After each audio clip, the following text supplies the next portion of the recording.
TikTok, the sale finally happened. After years of warnings, hearings, and threats of a ban, TikTok's U.S. operations have been sold and reorganized under majority American ownership. The deal ends one chapter. It opens another. On paper, this looks like a national security win. ByteDance no longer controls TikTok in the United States. American investors now hold the largest stake. U.S. data is stored on U.S. servers. Oracle oversees cloud infrastructure. That is the headline. The real story is deeper. Control is not only about stock certificates, control is about code, culture, and conditioning. Why TikTok was targeted in the first place. TikTok was never just another app. It was different in three ways. First, it captured attention at scale. Over 170 million Americans used it. That is more than the number who voted in the last election. Second, it shaped behavior through algorithmic design. TikTok does not show what you search for. It shows what it decides you should see. Third, it was owned by a Chinese company under Chinese law. Chinese companies must cooperate with the Chinese Communist Party when asked. That combination set off alarms in Washington. This was not about dance videos. It was about influence. What the sale actually does. The sale restructures TikTok's U.S. business into a new company with majority American ownership. ByteDance now holds a minority stake under the legal limit. U.S. firms control governance. U.S. servers host the data. U.S. regulators oversee compliance. In theory, this removes direct Chinese control. In practice, three questions remain. Who controls the algorithm? Who controls software updates? Who controls long-term culture inside the company?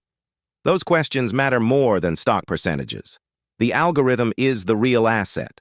TikTok's power has never been its brand name. It has been its recommendation engine. The algorithm learns what holds attention. It feeds it back faster. Over time, it shapes taste, politics, humor, and belief. An app that controls attention can tilt culture without issuing orders.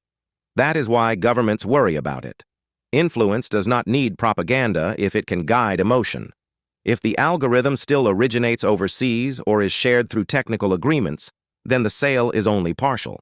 Data location matters, but code origin matters more. A digital border has been drawn. This sale marks a turning point. For the first time, the United States forced a foreign tech platform to restructure or leave. That is not free market capitalism. That is digital sovereignty. It sends a signal to every tech company on Earth. If you shape American minds, you must answer to American law. Europe is watching. China is watching. Every social platform is watching. This is the beginning of a world where data, speech, and influence are treated like territory. Cultural power still flows one way. Even under new ownership, TikTok still promotes trends that weaken attention, reward shock, and flatten meaning. The platform thrives on speed, not reflection. Reaction, not wisdom. Fame, not character. Ownership alone does not change incentives. A tool built to addict will still addict. A system built to fragment will still fragment. The real question is not who owns TikTok. The real question is who owns the values behind it. Freedom versus manipulation. Supporters say the sale protects free expression while securing national interests. Critics say it only creates the illusion of safety. Both miss something important. Freedom requires more than access. It requires discernment. A society can lose itself even when its platforms are domestically owned. Influence does not need foreign flags to do damage. The battle is not China versus America. It is truth versus manipulation. What this means going forward. Expect more actions like this. More pressure on foreign-owned platforms. More scrutiny of algorithms. More talk of digital borders. This is not a one-off event. It is a model. Governments are learning that culture is now infrastructure. Whoever shapes attention shapes nations. TikTok's sale proves that lesson has landed. The deeper issue.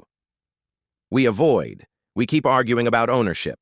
We avoid asking why so many people surrender hours of life to an app. A nation does not weaken because of foreign code. It weakens when it forgets discipline, purpose, and truth. No law can fix that. Platforms amplify what people already hunger for.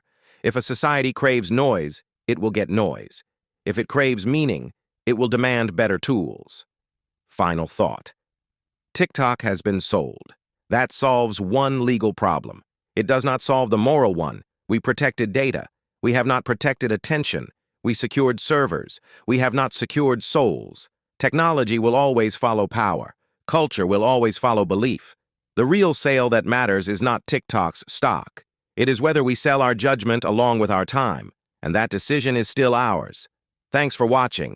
Please like, share, and follow to learn more.